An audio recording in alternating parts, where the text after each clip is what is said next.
Teise maailmasõja ajal lasti Jaapanis rannalt õhku paberist õhupall, mis triivis üle Vaikse ookeani tuhandete miilide kaugusele ja oli peaaegu hävitamas Manhattani projekti. Nimelt pärast seda, kui Ameerika pommitajad ründasid Tokyot aastal 1942. Soovis Jaapan vastutasuks tabada Ameerika Ühendriikide mandriosa, aga ühelgi nendel lennukil polnud piisavat lennuulatust, et ületada Vaikse ookeani, rünnata ja tagasi jõuda. Küll aga oli Jaapanil kasutada avastus, mille nende enda meteoroloogid olid aastaid varem teinud. Vaikse ookeani kohal enam kui 30 000 jala kõrgusel liikus võimas õhuvool, mis liikus piisavalt kiiresti, et kanda õhupalli üle ookeani. Nii et Jaapan ehitas umbes 9000 vesinik õhupalli paberist, mis olid enamasti kokku liimitud koolitüdrukute poolt, kellel ei öeldud kunagi, mida nad tegelikult valmistavad. Iga õhupalli alla riputati süütepommid ja lõhkepommid, millel oli üks lihtne eesmärk: triivida üle ookeani ja süüdata ulatuslikke metsatulekahjusid Ameerika Ühendriikides ja Kanadas. Aga Jaapanil oli üks probleem. Vesinik tõmbub öösel temperatuuri langemisel kokku, mis vähendab õhupalli tõstejõudu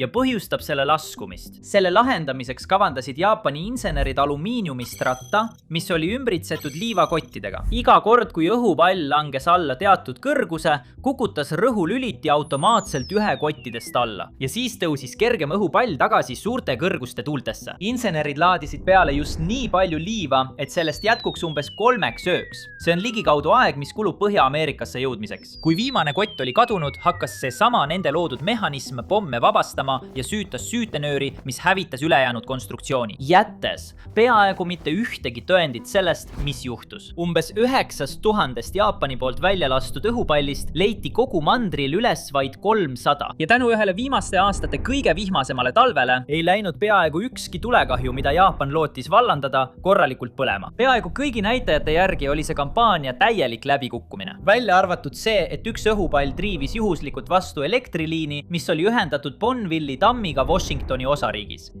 See tamm varustas elektriga Hanfordi, salajane Manhattani projekti asukoht, kus reaktorid tootsid plutooniumi Ameerika aatomirelvade programmi jaoks. Lühis põhjustas reaktorite automaatse seiskumise. Õnneks taastas avarii varusüsteem mõne sekundi jooksul elektri, vältides püsivaid kahjustusi, kuid tootmine jõudis täisvõimsuseni tagasi alles umbes 3 päeva pärast. Hanfordis toodetud plutooniumi kasutati hiljem Fat Mani pommis, aatomipommis, mis heideti Nagasakile vaid 5 kuud hiljem.